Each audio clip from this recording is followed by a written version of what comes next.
The night Garrett Ellis first saw her sprawled beside his well, he thought she was dead, and something inside his chest cracked open like ice breaking over spring water. He had been returning from checking on his cattle in the far pasture, the November cold of 1884 biting through his coat as his breath made clouds in the Montana darkness. His ranch sat 5 miles outside of Riverside, a lonely stretch of land that had been his sanctuary and his prison for the past 3 years, since his father passed. The lantern he carried swung with each step, casting dancing shadows across the frozen ground, and that was when he saw her, a dark shape crumpled against the stone wall of his well like discarded clothes. Garrett ran the last 20 yards, his heart hammering against his ribs. When he knelt beside her, he could see she was young, maybe early 20s, with dark hair matted against her pale face. Her lips had gone blue, and she wore nothing but a thin cotton dress that was torn at the shoulder and stained with dirt and what looked like blood. Her whole body shook with violent tremors even though her eyes were closed. "Miss," he said, touching her shoulder carefully. Her skin was ice cold. "Miss, can you hear me?" She did not respond, but a small sound escaped her throat, something between a whimper and a sigh. That was enough. Garrett scooped her up in his arms, shocked at how light she was, how fragile she felt against his chest.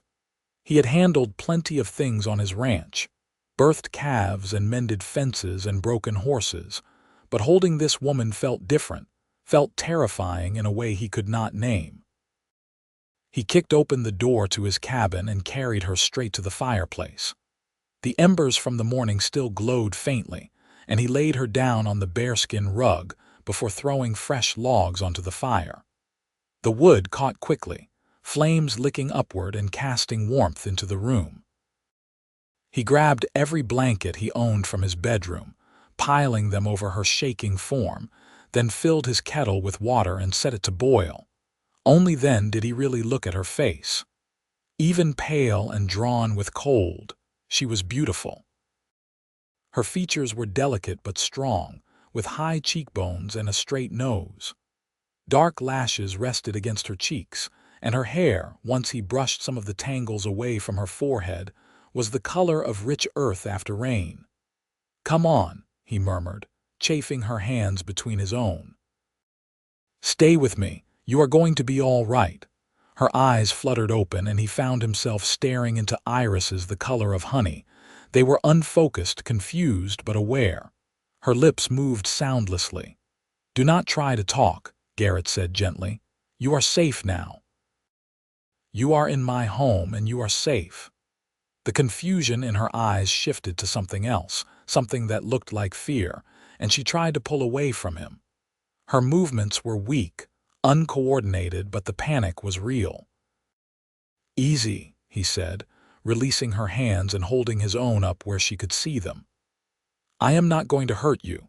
I found you by my well, half frozen. I just want to help you get warm, all right." She stared at him for a long moment, then seemed to collapse back into herself, her eyes closing again. A single tear tracked down her temple. Garrett spent that entire night tending to her. He made weak tea with honey and helped her drink it in small sips, supporting her head with one hand.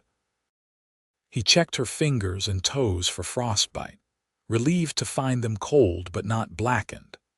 He kept the fire roaring, feeding it log after log until his woodpile inside ran low, and he had to venture out into the cold to bring in more.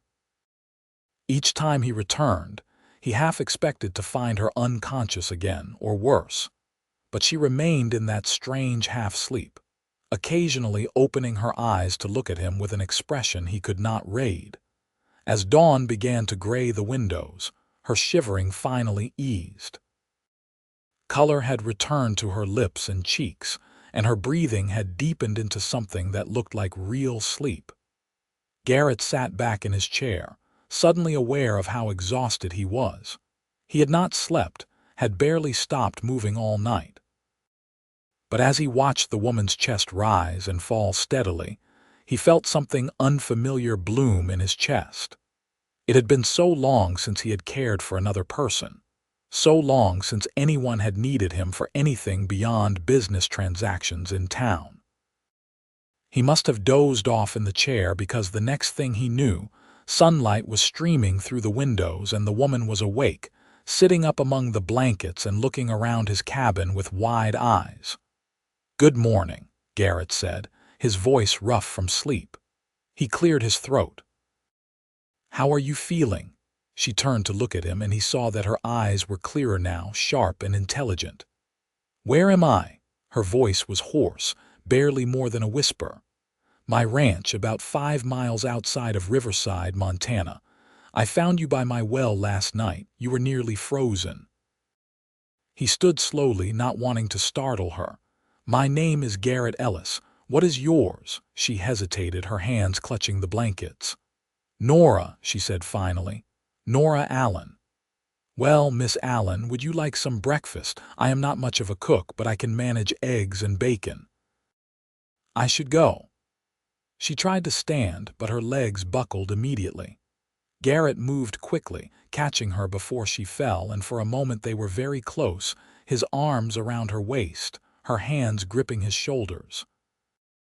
He could smell her hair, even dirty as it was, something like lavender and rain.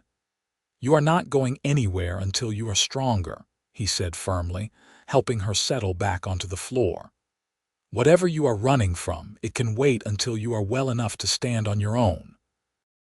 Her face closed off at that, and she looked away. "How did you know I was running?" "Because people do not end up half dead by a stranger's well in the middle of the night unless they are running from something." He moved to the stove, giving her space. "You do not have to tell me what. But you also do not have to leave until you are ready." He heard her breath catch, and when he glanced back, she was crying silently, tears streaming down her face as she stared into the fire. He wanted to comfort her, but sensed that she needed this moment, needed to release whatever she had been holding inside. So he focused on cooking, cracking eggs into his cast iron skillet and slicing bacon from the slab in his cold storage. When he brought her a plate, she had wiped her face and composed herself, though her eyes were still red-rimmed. "Thank you," she said, taking the food with shaking hands. "You have been very kind." "It is just human decency," Garrett said, settling into his chair with his own plate. "Anyone would have done the same." "No," Nora said softly. "Not everyone." She took a bite of eggs, then another, and he realized she was probably starving. He let her eat in silence, watching the morning light play across her features. After breakfast, he heated water for a bath and set up his old copper tub in front of the fire. He gave her privacy, excusing himself to do his morning chores, checking on the horses and cattle and feeding the chickens. The work felt different today, lighter somehow, and he caught himself hurrying through tasks that usually took him much longer. When he returned to the cabin, Nora was dressed in one of his old shirts and a pair of his trousers that she had rolled up several times. Her hair was wet and combed back from her face, and she looked younger, more vulnerable without all the dirt and tangles. "I hope you do not mind," she said, plucking at the shirt. "My dress was ruined." "I will take you into town later this week to get proper clothes," Garrett said. "Once you are feeling stronger." "I do not have any money." Her voice was small. "We will figure something out." He hung his coat on the peg by the door. "For now, why do not you rest? You can take my bed. I will sleep out here." "I cannot take your bed," Nora protested. "You can and you will." "It is not up for debate." He smiled to soften the words. "Come on, I will show you."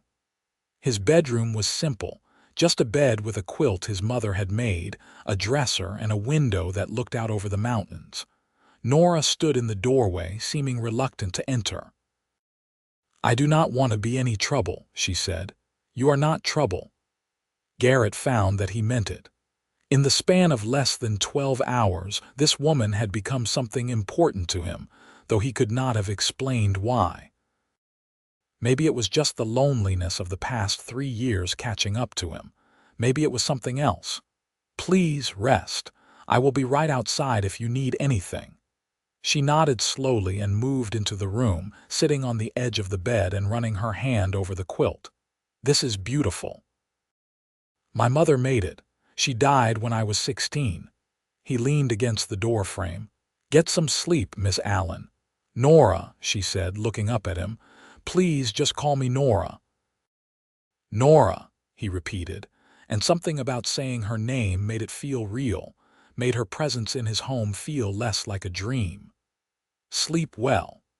He closed the door and returned to the main room, suddenly aware of how quiet his cabin had been before last night.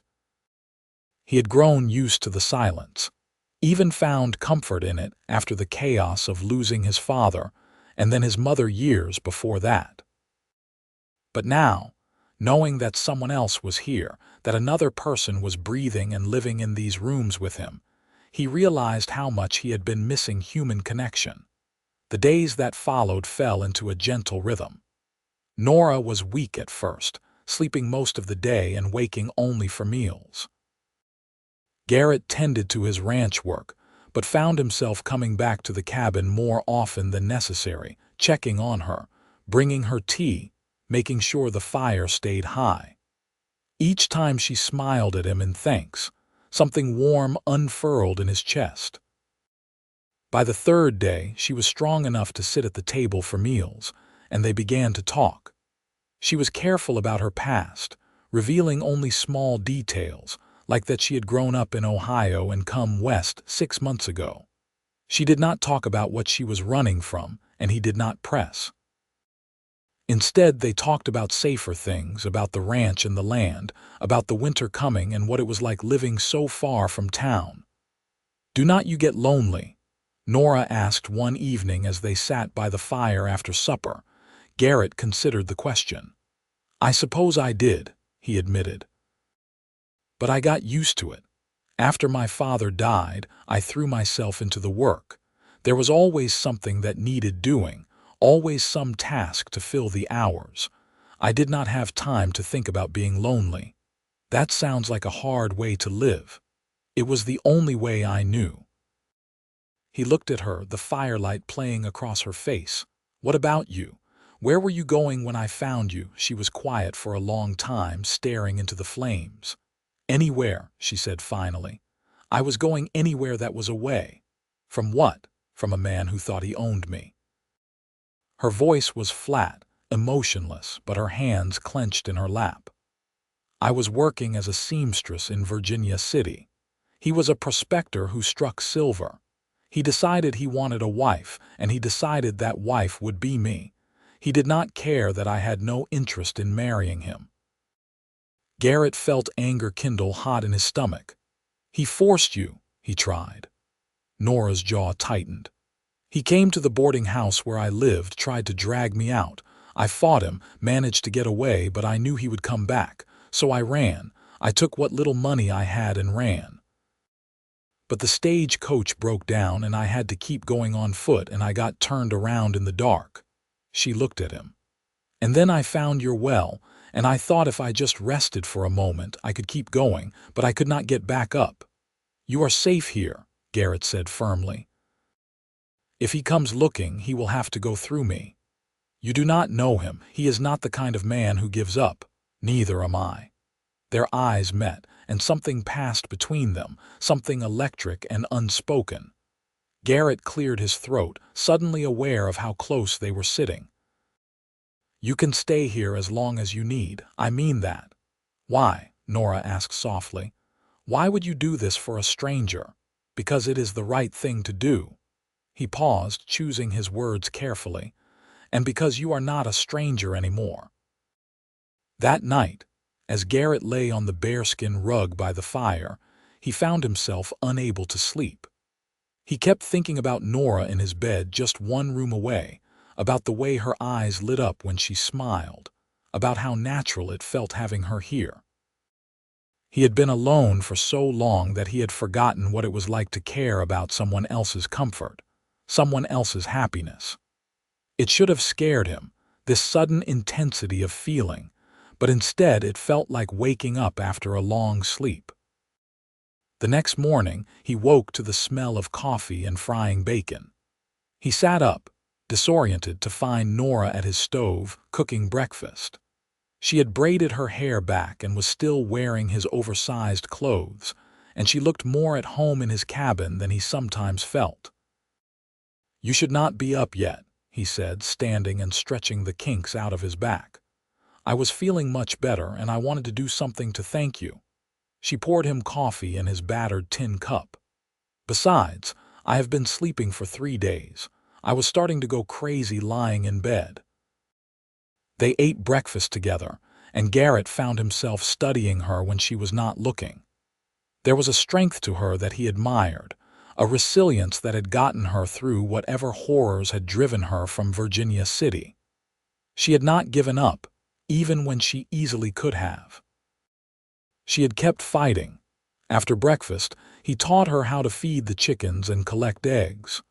She laughed when one of the hens pecked at her hand, a sound that made his heart skip. They walked through the pasture to check on the cattle, and she asked questions about the ranch, about how he managed everything on his own. "It is not easy," he admitted, "especially in winter, but I grew up doing this work.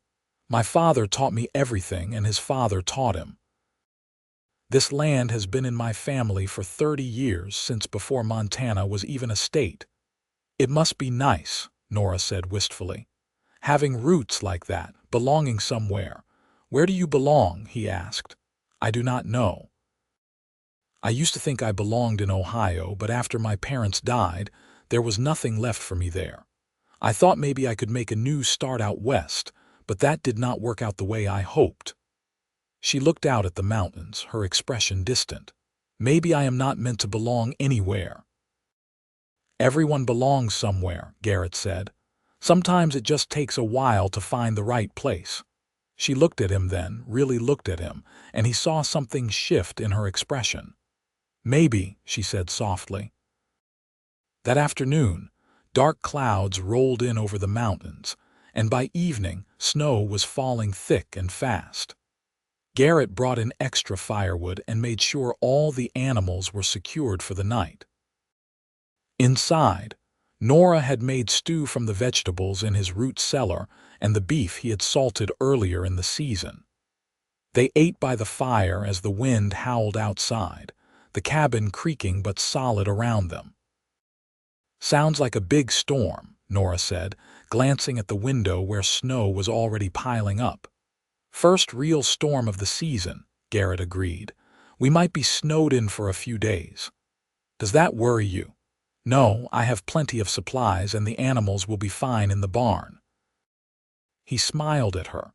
"Besides, I have company this year. Usually I just ride out the storms alone." "I am glad I can be here," Nora said. "I mean, I am glad you are not alone." They sat in comfortable silence for a while, listening to the storm. Then Nora said, "Tell me about your family. What were they like?" So Garrett told her about his mother, who had been gentle and kind and died of fever when he was just 16. About his father, who had been hard but fair and taught him everything about ranching before a riding accident took him 3 years ago. About growing up on this land, learning every inch of it, coming to love its harsh beauty and unforgiving nature. In turn, Nora told him about her own parents, her father who had been a school teacher and her mother who had taken in sewing. About growing up in a small town in Ohio where everyone knew everyone else's business. About learning to sew from her mother and discovering she had a talent for it. About the fever that had swept through their town 5 years ago, taking both her parents within a week of each other. "I was 20 years old," she said quietly. "Suddenly alone and responsible for everything. I sold the house, sold everything except what I could carry and came west. I thought I could start over, build a new life.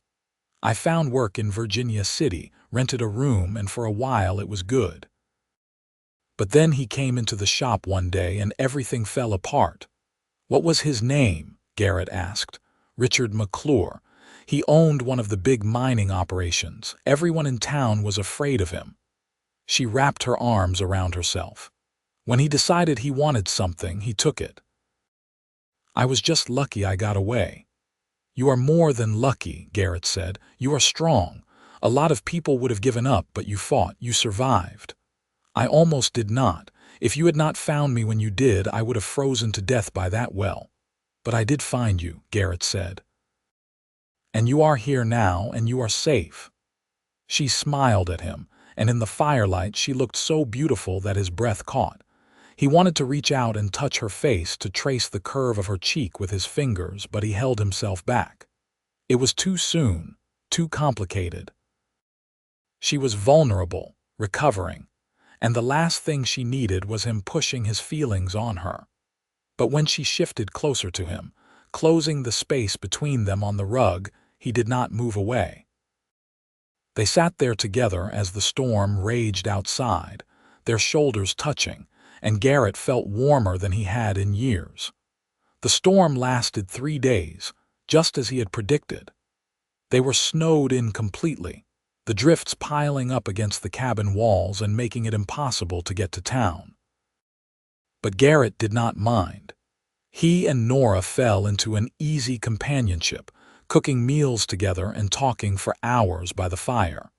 She told him stories about Ohio and her work as a seamstress. He taught her to play poker with his battered deck of cards, and she beat him so soundly that he suspected she had been holding back about her experience. On the second night of the storm, they were sitting close to the fire, the wind shaking the windows, when Nora said, "Can I ask you something?" "Anything," Garrett said. "Why have you never married? You are a good man and you have this land. I would think women would be interested." He laughed, but there was no humor in it.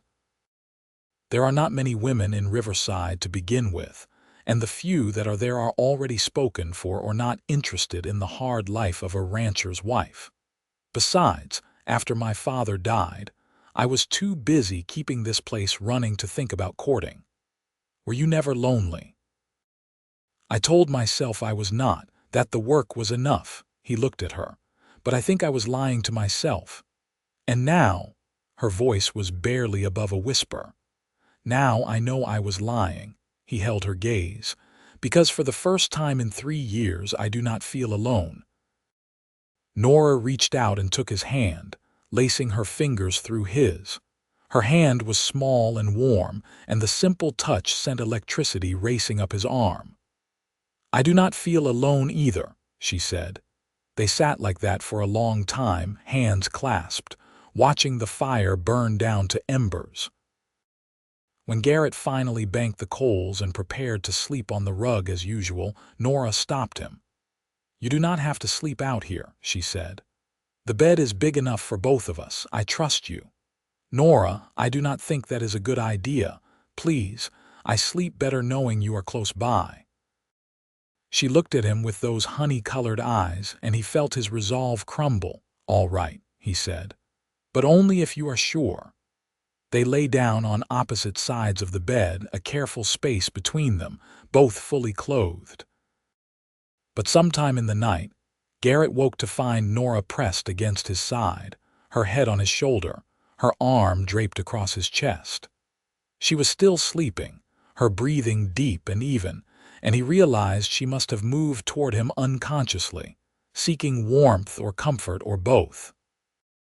He should have moved away, should have maintained the distance, but instead he wrapped his arm around her and pulled her closer. She sighed in her sleep and snuggled into him, and Garrett stared at the ceiling, his heart pounding. He had never felt like this before, this overwhelming need to protect and cherish another person. It was terrifying and exhilarating all at once. When he woke in the morning, she was still in his arms, but now she was awake too, looking up at him with an expression he could not quite read. "Good morning," he said, his voice rough. "Good morning." She did not move away. "Is this all right? Me being here like this?" "More than all right," he admitted. If I am being honest, this is the best I have felt in a very long time." She smiled, and it was like the sun breaking through clouds. "Me too." They stayed like that for a while longer, wrapped in each other's warmth, until finally the demands of the day forced them out of bed. The storm had broken during the night, and when Garrett opened the door, he was greeted by a world transformed by snow. Everything was white and pristine, the sun glittering off the drifts like diamonds. "It is beautiful," Nora breathed, standing beside him in the doorway. "It is," he agreed, but he was not looking at the snow. He was looking at her. They spent the day digging out, clearing paths to the barn and the well, checking on the animals. The cattle had weathered the storm well, huddled together in the shelter of the trees. The horses nickered when Garrett brought them hay, and Nora laughed with delight when one of them nuzzled her palm looking for treats.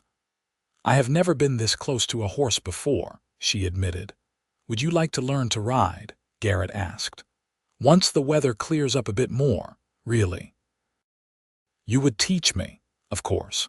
If you are going to be staying here for a while, you should know how to ride in case of emergencies." The words hung in the air between them. If you are going to be staying here for a while. It was the first time either of them had acknowledged that this might be more than temporary, that Nora might not be leaving as soon as she was strong enough. "I would like that," Nora said quietly. "Learning to ride, I mean, and staying, if you do not mind." "I do not mind at all." Garrett reached out and brushed a strand of hair from her face, his fingers lingering against her cheek. "I would like you to stay, very much." She turned her face into his touch, closing her eyes, and Garrett felt something shift between them, something settling into place like the final piece of a puzzle. He cupped her face with both hands and bent down slowly, giving her time to pull away if she wanted to, but she did not pull away. Instead, she rose up on her toes and met him halfway, her lips pressing against his in a kiss that was gentle and sweet and full of promise. When they finally broke apart, they were both breathing hard, and Nora was smiling wider than he had ever seen. "I have been wanting to do that," she admitted. "So have I." He kissed her again, longer this time, and when they finally went back inside, his heart felt so full he thought it might burst. The next few weeks passed in a golden haze. Garrett taught Nora to ride, starting her on his gentlest mare. She was a natural, fearless and quick to learn, and soon they were riding out together to check the cattle and explore the far reaches of his property. He showed her his favorite places, the ridge where you could see for miles in every direction, the grove of aspens that turned gold in the fall, the creek where he had fished as a boy. In turn, she brought life and warmth to his cabin. She cooked meals that were far better than anything he had managed on his own. She sewed curtains for the windows using fabric from some old clothes she found in a trunk. She sang while she worked, old songs her mother had taught her, and the sound filled the cabin with joy. They fell into bed together every night, sometimes just holding each other, sometimes kissing until they were both breathless and aching with want. But Garrett always held back from going further, not wanting to rush her, not wanting to take advantage even though she seemed as eager as he was. Finally, one night about a month after he had found her by the well, Nora stopped his hands as he started to pull away. "Stay," she whispered. "I want this. I want you." "Nora, are you sure? After everything you have been through, I do not want you to feel pressured." "I do not feel pressured." She took his face in her hands, making him look at her. "I feel safe. I feel cherished, and I want to show you how much you mean to me." So he stayed, and they loved each other slowly and tenderly as the fire crackled and snow fell softly outside. Afterward, Nora lay in his arms, tracing patterns on his chest with her fingers. "I love you," she said quietly. "I know it has only been a month and maybe it is too soon, but I do. I love you, Garrett. It is not too soon." He kissed the top of her head. "I love you too." I think I have loved you since the moment I found you by that well and realized I could not stand the thought of losing you." They married in early December, a simple ceremony at the little church in Riverside with just the pastor and his wife as witnesses. Nora wore a dress she had sewn herself from fabric Garrett had bought her in town, a simple blue cotton that matched her eyes. He wore his best suit, the one he had not worn since his father's funeral, and when the pastor pronounced them husband and wife, Garrett kissed her like she was the most precious thing in the world, which, to him, she was. They held a small celebration at the ranch, just the two of them, with a special dinner and a cake that did not rise quite right but tasted good anyway. As they ate by the fire, Nora said, "Do you ever regret it, finding me that night? Your life was simple before, and now you are saddled with a wife who brought nothing but trouble." "You did not bring trouble. You brought joy." Garrett took her hand. "Before you, I was just going through the motions, existing but not really living. You changed everything. You made me remember what it feels like to be happy, to look forward to each day. How could I ever regret that? I just worry that someday you will wake up and wish you had your quiet life back." "Never." He pulled her into his lap, wrapping his arms around her. "You are the best thing that has ever happened to me, Nora Ellis. Do not ever doubt that." She kissed him then, deep and passionate, and they did not make it to the bedroom that night, loving each other right there on the bearskin rug by the fire. Winter deepened, and the snow piled high around the cabin. But inside, they were warm and happy, learning the rhythms of being married, of sharing a life. Nora proved to be an excellent ranch wife, helping with chores and managing the household with an efficiency that amazed him. She was also funny and smart and challenged him in ways no one ever had, making him think about things differently, pushing him to be better. In January, a man came to the ranch. Garrett was out in the barn when he heard a horse approaching, and something about the deliberate pace made his instincts prickle. He grabbed his rifle from where it leaned against the wall and walked out to meet the visitor. The man was well dressed in expensive clothes, sitting astride a fine black horse. He was maybe 40 years old with cold blue eyes and a cruel twist to his mouth. Garrett knew who he was before the man even spoke. "I am looking for a woman," the man said without preamble. "Dark hair, about 25 years old. She would have come through here about 2 months ago. Her name is Nora Allen." "What do you want with her?" Garrett kept his rifle ready but not aimed. "Yet, she is a thief. She took money from me and ran off. I have been tracking her all this time." The man's eyes narrowed. "Have you seen her?" "What is your name?" Garrett asked. "Richard McClure. I own mining operations in Virginia City." "I know who you are." Garrett's jaw tightened.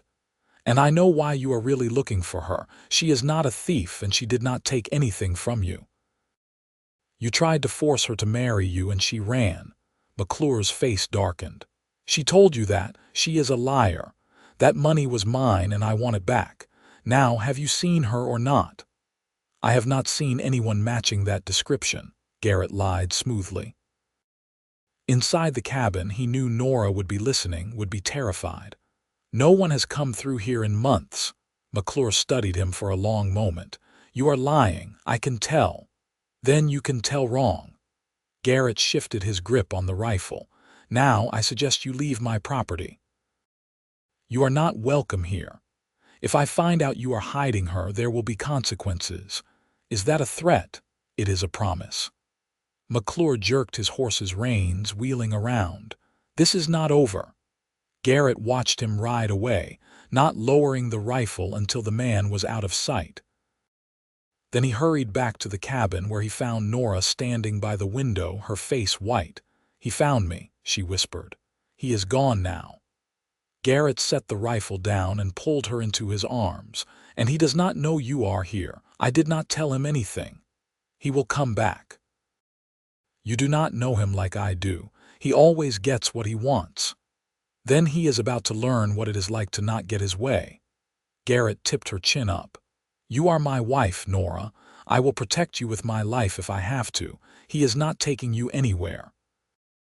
Over the next few days, Garrett was on edge, always watching for McClure's return. He kept his rifle close and made sure Nora stayed inside as much as possible. But McClure did not come back, and slowly they began to relax again, hoping that maybe the man had given up and returned to Virginia City. Then one night in late January, Garrett woke to the smell of smoke. He sat up, instantly alert, and saw an orange glow through the window. The barn was on fire. Nora, wake up, he shook her shoulder. Stay inside and lock the door behind me. What is happening? The barn is on fire. I have to get the horses out. He was already pulling on his boots and coat. Stay inside, you hear me? Do not come out no matter what. He ran out into the night, the cold air shocking after the warmth of the cabin. Flames were already consuming one side of the barn, and he could hear the horses screaming in terror. He threw open the barn door and was hit by a wall of heat and smoke. Covering his mouth with his arm, he plunged inside. The horses were panicking, kicking at their stalls.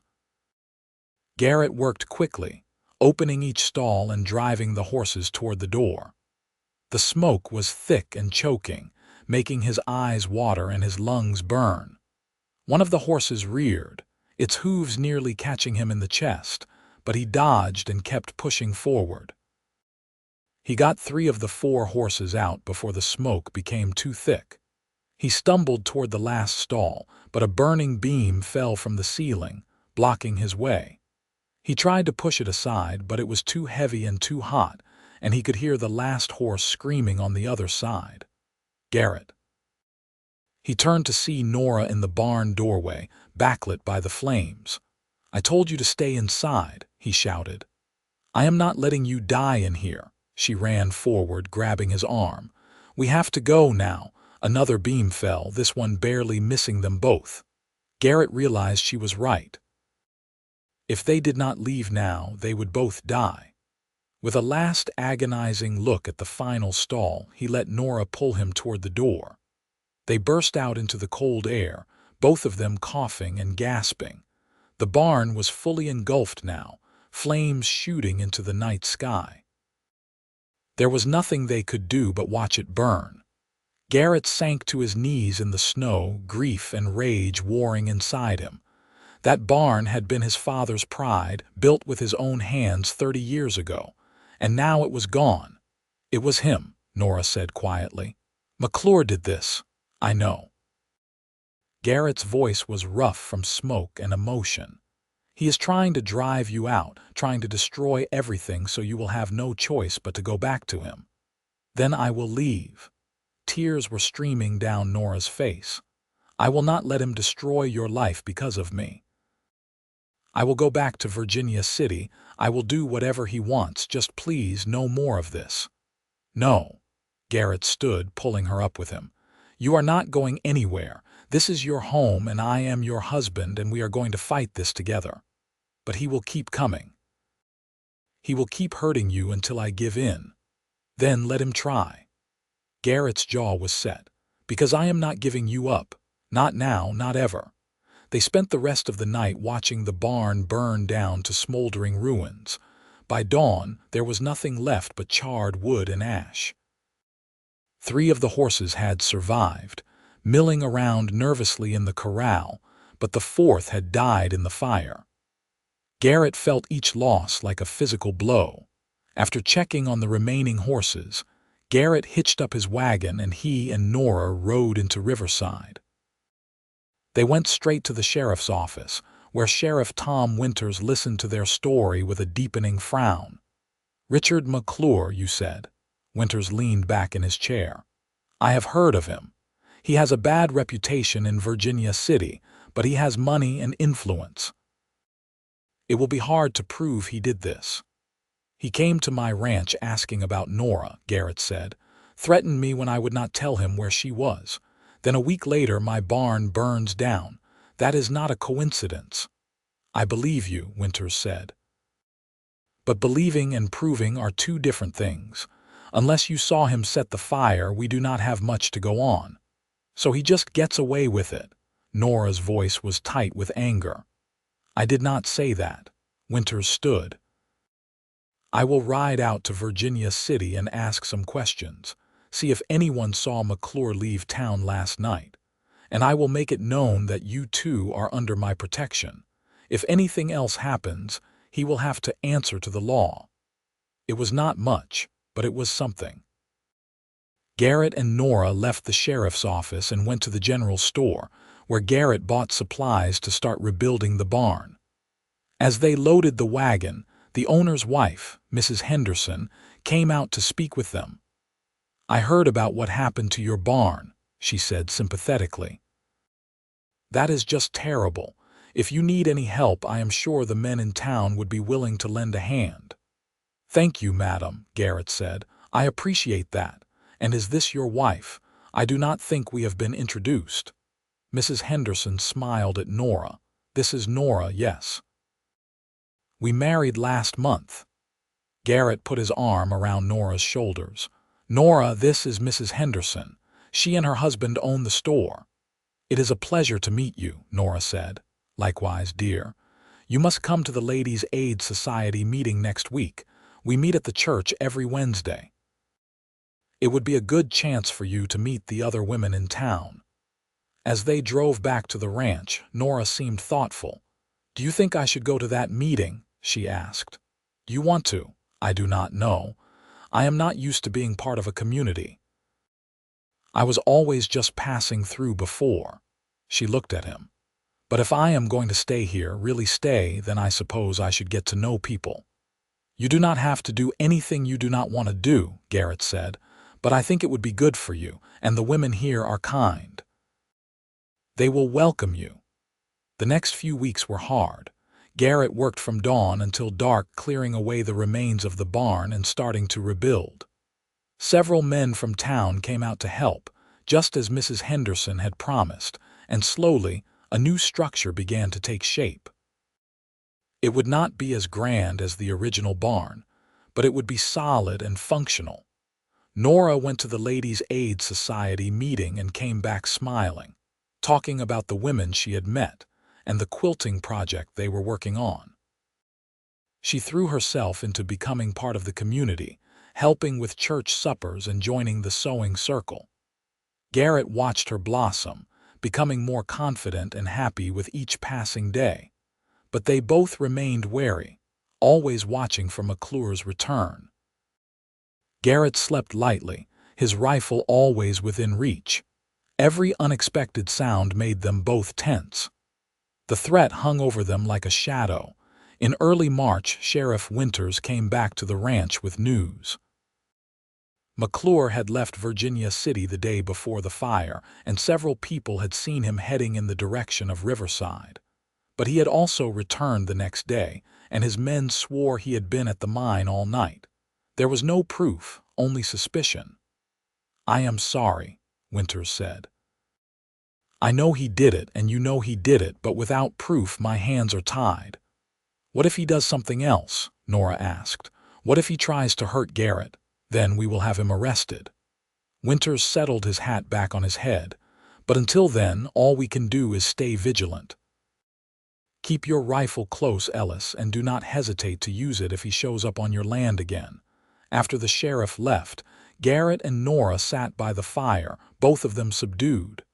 I hate this, Nora said. I hate feeling like we are just waiting for him to strike again. I know. But we are not going to live our lives in fear. Garrett took her hand. We are going to keep building our life together, and if he comes back, we will deal with it then. Spring came slowly to Montana, the snow melting to reveal green grass and wildflowers. The new barn was finished, and Garrett bought 2 new horses to replace the ones they had lost. He planted a garden with Nora's help, neat rows of vegetables that she tended carefully. Life settled back into a peaceful rhythm. And then one evening in late April, Nora told Garrett she was pregnant. He was in the barn, tending to the horses when she came to find him. He knew immediately that something was different about her, something glowing and radiant. "Are you sure?" he asked, his voice barely above a whisper. "I am sure. I have missed 2 courses and I have been feeling sick in the mornings." She smiled, but he could see the fear in her eyes. "Are you happy?" "Happy." Garrett let out a whoop of joy and swept her up in his arms, spinning her around. "I am thrilled. We are going to have a baby." Nora laughed, clinging to him. "I was worried you might not be ready." "I have been ready since the day we married." He set her down gently, suddenly aware that she was carrying something precious. "Are you all right? Should you be walking around? Should you be resting?" "I am fine," she said, amused. "Women have babies all the time, Garrett. I am not fragile." But he fussed over her anyway, insisting she sit down more, not lift anything heavy, eat more at meals. She tolerated his hovering with good humor, and as her belly began to grow with the passing weeks, Garrett found himself falling even more in love with her. She was carrying their child, a new life that they had created together. It felt like a miracle. They were so focused on the pregnancy that they almost forgot about McClure. Almost, but not quite. Garrett still kept his rifle close, still watched the horizon for unexpected visitors. But as summer came and no sign of the man appeared, he began to hope that maybe McClure had finally given up. Then in July, when Nora was 6 months pregnant, a letter arrived. It was delivered by a man on horseback who refused to give his name, just handed over the envelope and rode away. Garrett opened it with a sense of dread. The letter was from McClure. It was short and to the point. He knew Nora was pregnant. He knew where they lived, and he was coming to claim what was his. "We have to leave," Nora said, her face pale as she read the letter over Garrett's shoulder. "We have to take the horses and go somewhere he cannot find us." "This is our home," Garrett said. "I am not running. But the baby, what if he hurts the baby? He is not going to get the chance." Garrett folded the letter carefully.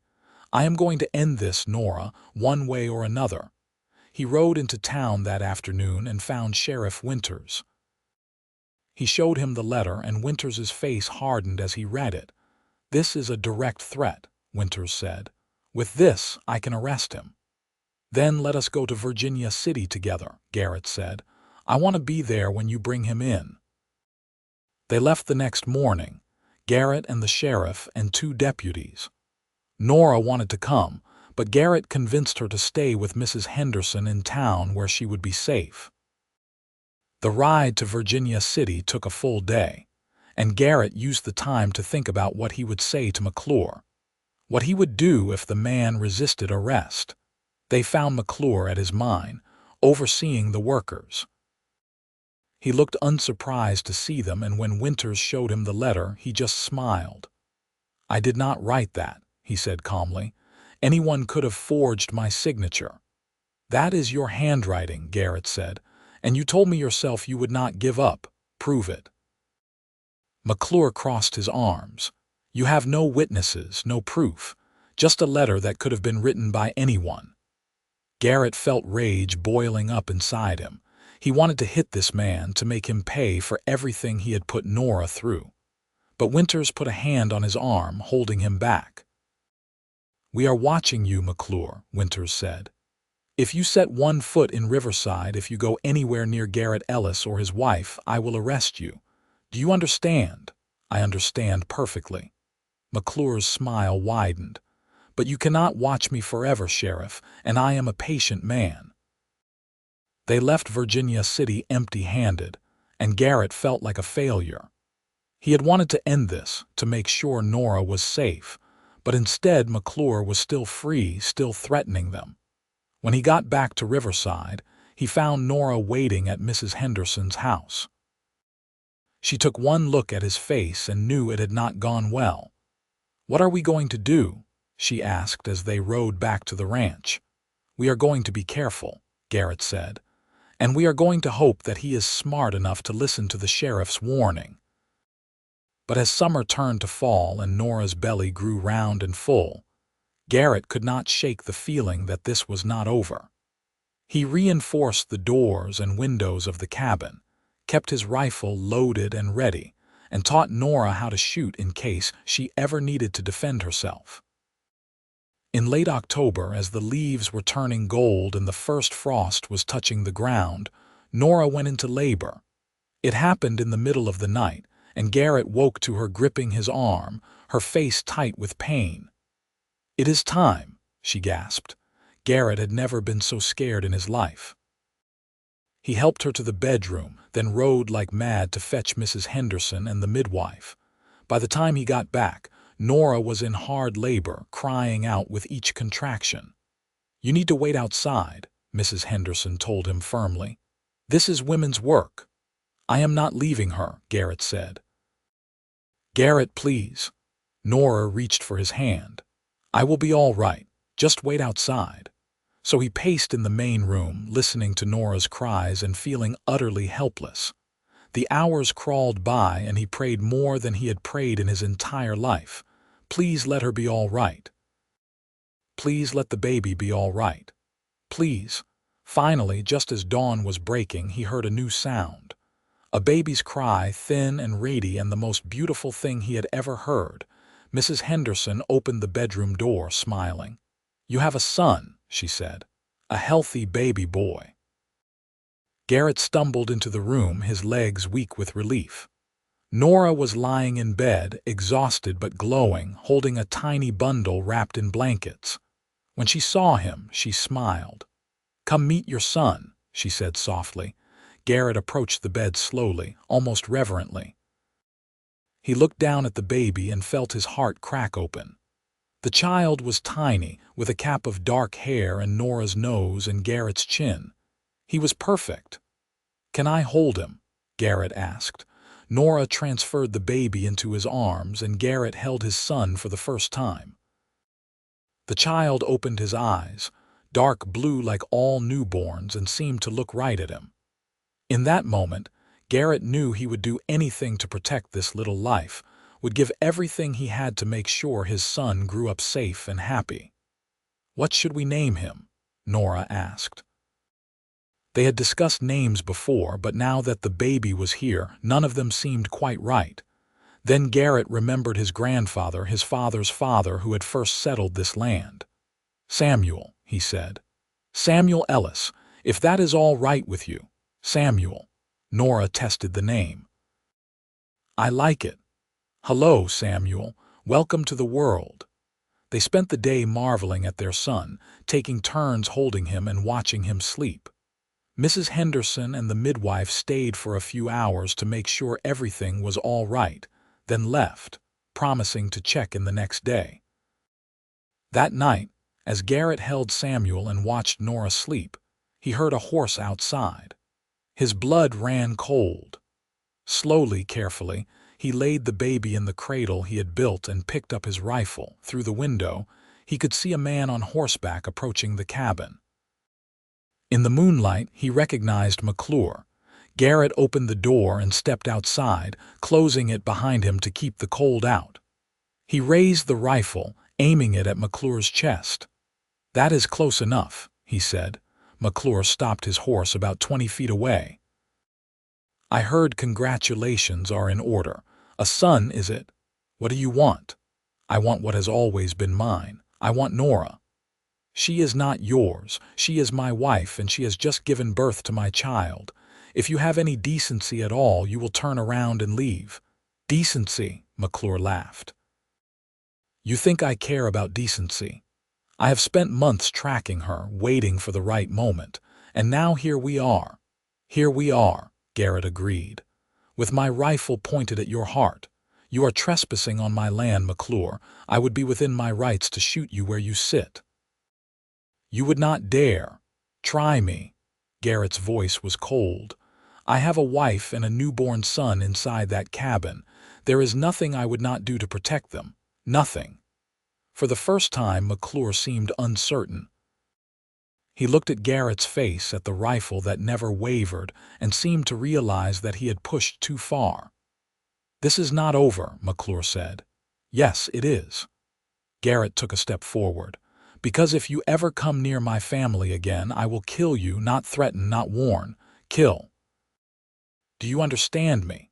Something in his tone must have convinced McClure, because the man turned his horse and rode away without another word. Garrett stood outside until he could no longer hear hoofbeats, then went back inside, locking the door behind him. In the morning, he rode to town and told Sheriff Winters what had happened. Winters took 2 deputies and rode out to McClure's camp, arresting him for trespassing and making threats. With Garrett's testimony and the letter as evidence, McClure was sentenced to 6 months in jail and ordered to stay away from Riverside after his release. It was over. Finally, truly over. Garrett returned to the ranch to find Nora sitting in the rocking chair by the fire, nursing Samuel. She looked up when he came in, hope and fear mingling in her eyes. "The sheriff arrested him," Garrett said. "He is going to jail, and when he gets out, he is not allowed to come near us." Nora closed her eyes, tears slipping down her cheeks. "It is really over. It is really over." Garrett knelt beside the chair, putting his arms around her and their son. "We are safe." They held each other for a long time, their family of 3, and Garrett felt a peace he had not known in months. They had weathered the storm together, and they had come through stronger for it. The years that followed were good ones. Samuel grew from a baby into a bright, curious toddler who loved following his father around the ranch. Nora continued her work with the Ladies' Aid Society and became known throughout Riverside as an excellent seamstress. People came from miles around to have her make dresses and shirts. When Samuel was 3, Nora told Garrett she was pregnant again. This time it was a girl, born on a warm summer evening with far less drama than Samuel's birth. They named her Elizabeth, after Nora's mother, and she had her mother's dark hair and her father's green eyes. 2 years later came another boy, Matthew, who was calm and sweet from the day he was born. Their family grew, and so did the ranch. Garrett bought more land, expanded the herd, built a bigger barn and a room onto the cabin for each of the children. Life was not always easy. There were hard winters and dry summers, sick cattle and broken equipment. But through it all, Garrett and Nora had each other. Every night, they fell into bed together, exhausted but happy, and Garrett would hold his wife and think about the night he found her by his well, shivering and alone. He had been so lonely before that night, going through the motions of life without really living. And then she had come into his world like a miracle, and everything had changed. She had brought warmth and love and laughter into his home, had given him a family, had made him whole. The children grew.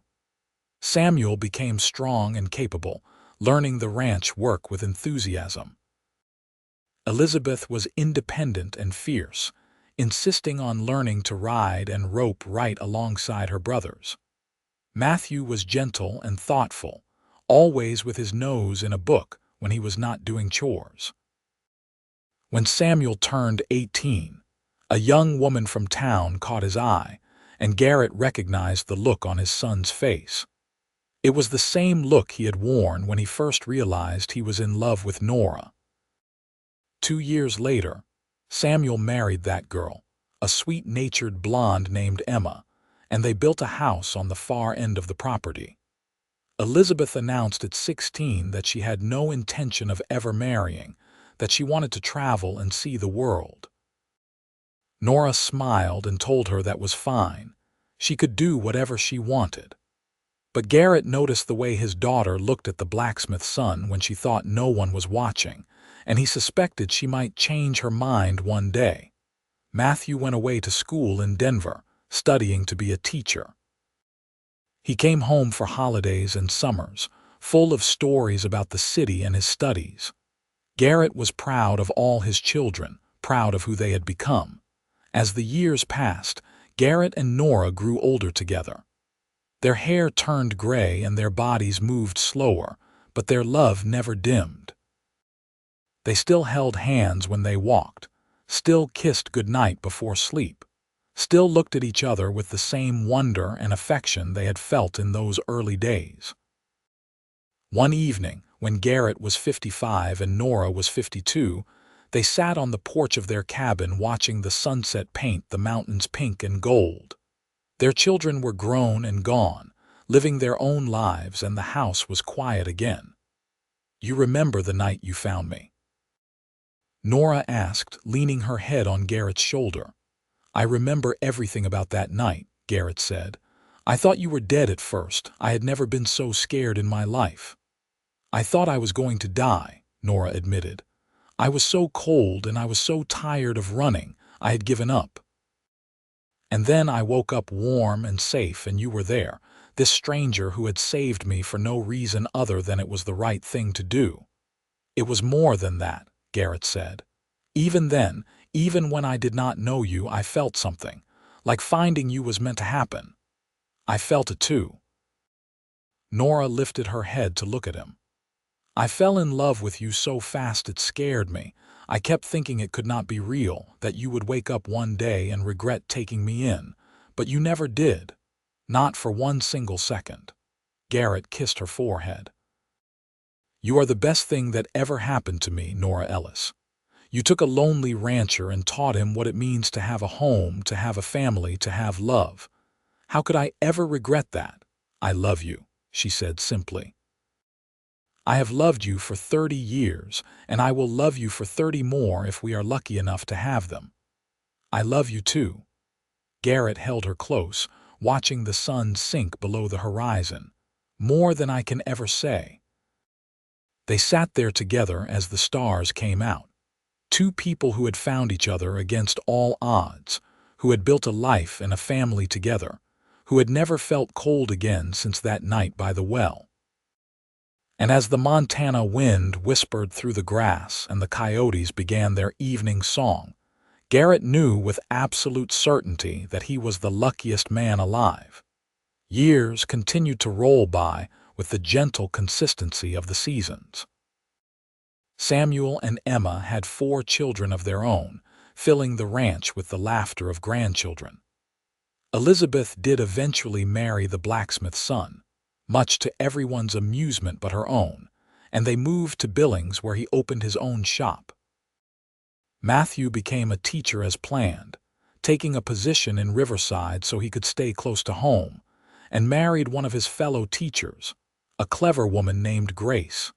Garrett and Nora loved being grandparents. Their cabin was always full of visiting children and grandchildren, especially during holidays. Nora made dolls and taught her granddaughters to sew. Garrett took his grandsons out riding and showed them how to work the land. The ranch that had once been so lonely now overflowed with family and life. On their 35th wedding anniversary, their children threw them a party at the church in Riverside. The whole town turned out, and person after person stood up to tell stories about Garrett and Nora, about their kindness and generosity, about what a good example they had set for what a marriage should be. When it was his turn to speak, Garrett stood with Nora's hand in his and looked out at the crowd of people who had become their extended family over the years. "35 years ago," he said, "I was the loneliest man in Montana. I had convinced myself that I was fine being alone, that I did not need anyone else. And then one cold November night, I found a woman shivering by my well. I brought her inside, and I never felt cold again." He looked down at Nora, who was smiling up at him with tears in her eyes. "She brought warmth and light into my life. She gave me children and grandchildren, gave me a reason to get up every morning beyond just getting through another day. She made this house a home and made me a better man than I ever would have been without her." His voice grew thick with emotion. "I do not know why I was lucky enough to find her that night. I do not know what I did to deserve her love, but I thank God every single day that she came into my life, and I promise to love and cherish her for whatever time we have left." There was not a dry eye in the church when he finished. Nora stood and kissed him, and everyone applauded. The party went on late into the evening, filled with music and dancing and joy. As they drove home in their wagon that night, Nora said, "That was a beautiful speech." "I meant every word," Garrett said. "I know you did." She squeezed his hand. "We have had a good life, have we not?" "The best life," Garrett agreed. "Better than I ever dreamed possible." They continued to live on the ranch for several more years, though as they aged, Samuel took over more and more of the day-to-day operations. Garrett did not mind.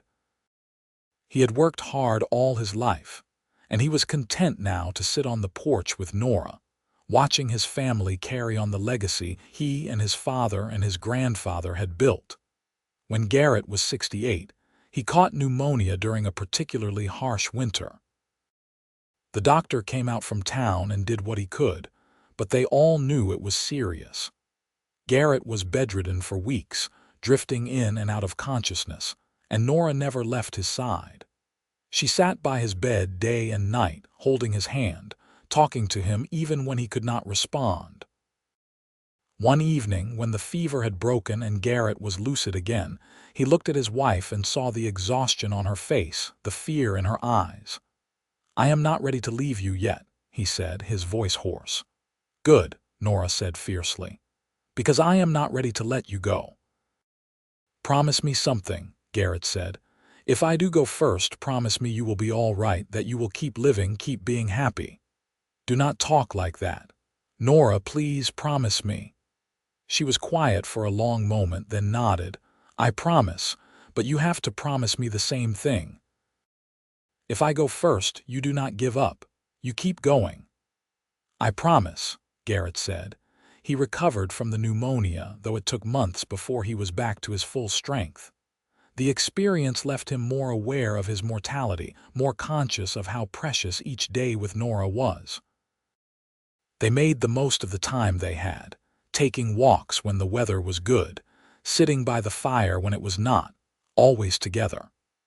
On a warm summer evening when Garrett was 72, he and Nora were sitting on the porch watching their great-grandchildren play in the yard.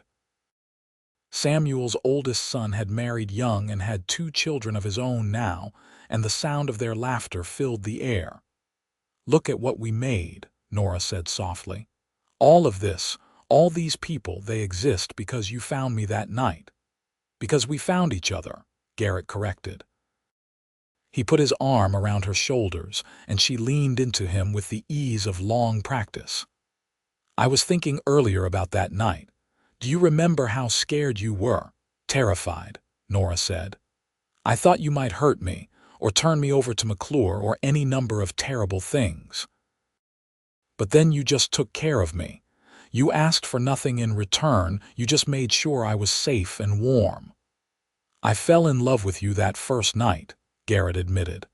"I did not realize it at the time, but I think I did. Something about seeing you so vulnerable, so strong even in your weakness, it touched something in me that I did not even know existed."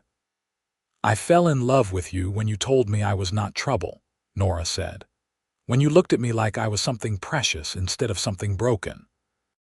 No one had ever looked at me like that before." They sat in comfortable silence, watching the sun set over the mountains they had looked at together for 40 years. The grandchildren were called inside for dinner, and the yard grew quiet. A cool breeze rustled the leaves of the aspens Garrett had planted when Elizabeth was born. "I am tired," Nora said eventually. "Let me help you inside," Garrett said, standing and offering her his hand. They walked into the cabin together, and Garrett helped Nora into bed. He lay down beside her, and she curled into his arms like she had done thousands of times before. Her breathing gradually slowed and deepened, and Garrett held her, watching her sleep. He woke in the morning to find that, sometime during the night, Nora had passed away peacefully in his arms. There was no pain on her face, just a serene expression, as if she was having a pleasant dream. Garrett held her for a long time, tears streaming down his face, unable to believe she was really gone. The funeral was the largest Riverside had ever seen. People came from all over Montana to pay their respects to Nora Ellis, the kind woman who had touched so many lives. Garrett stood at the graveside and listened to person after person talk about his wife's generosity, her skill as a seamstress, her wisdom and kindness.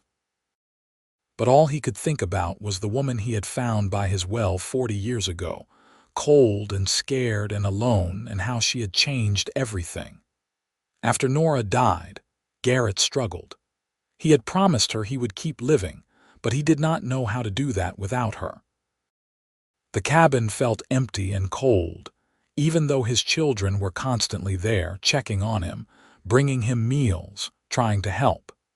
He appreciated their efforts, but nothing filled the hole Nora's absence had left.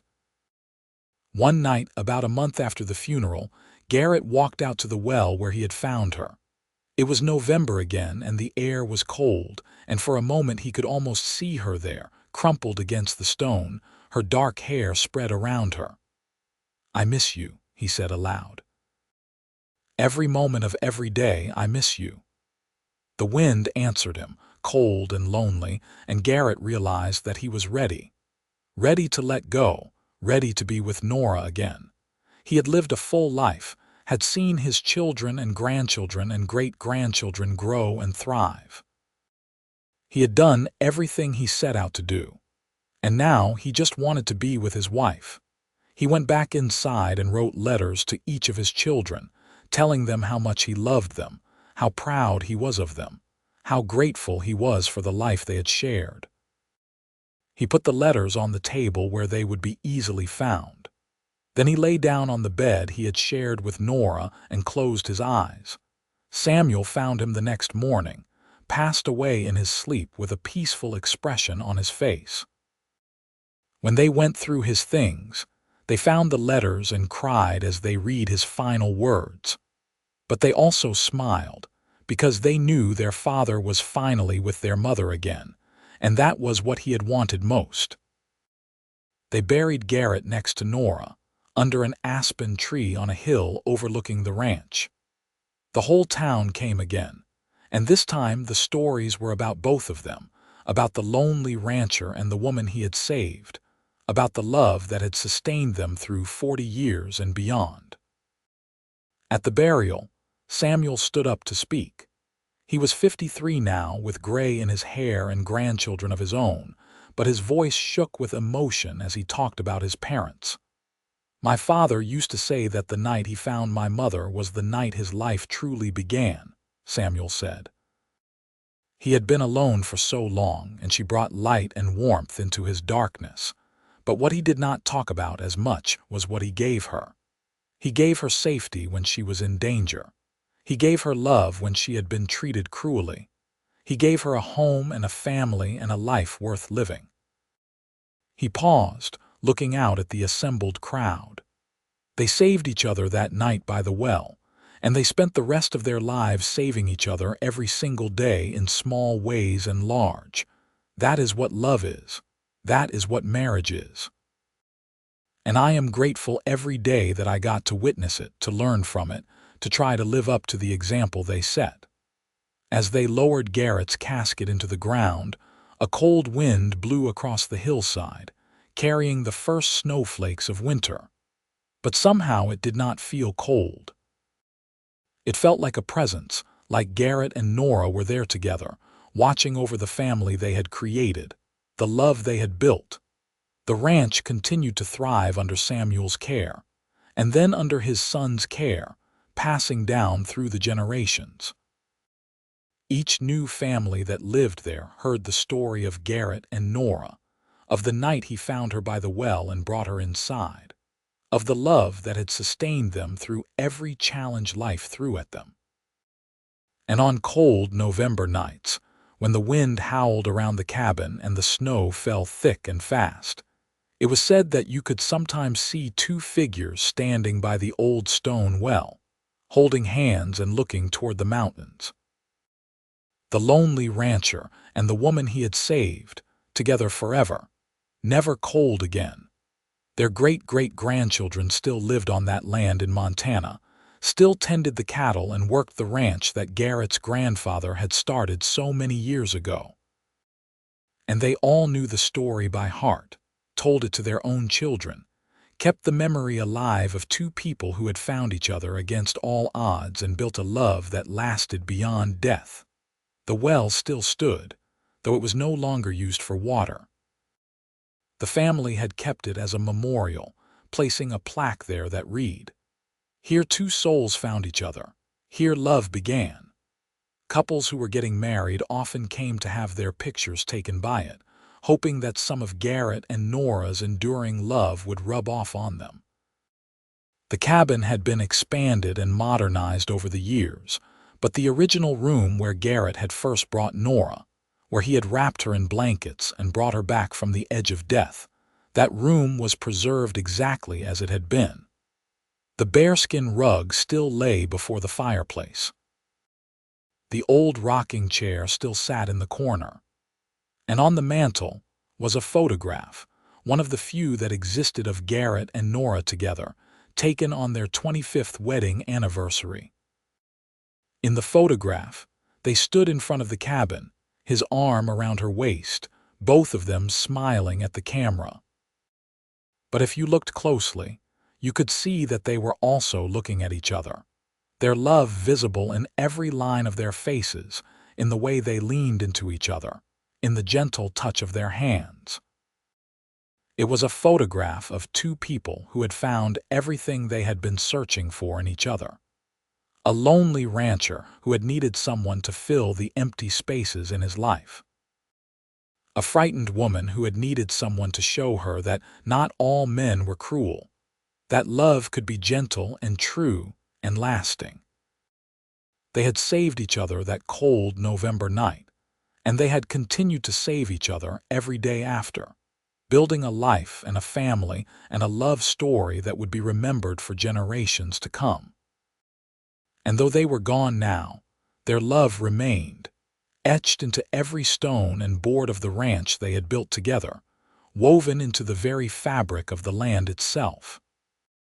It was a love story for the ages, proof that sometimes salvation comes when you least expect it, that home is not a place but a person, and that the warmest fire in the world is the one that burns in two hearts that have found each other.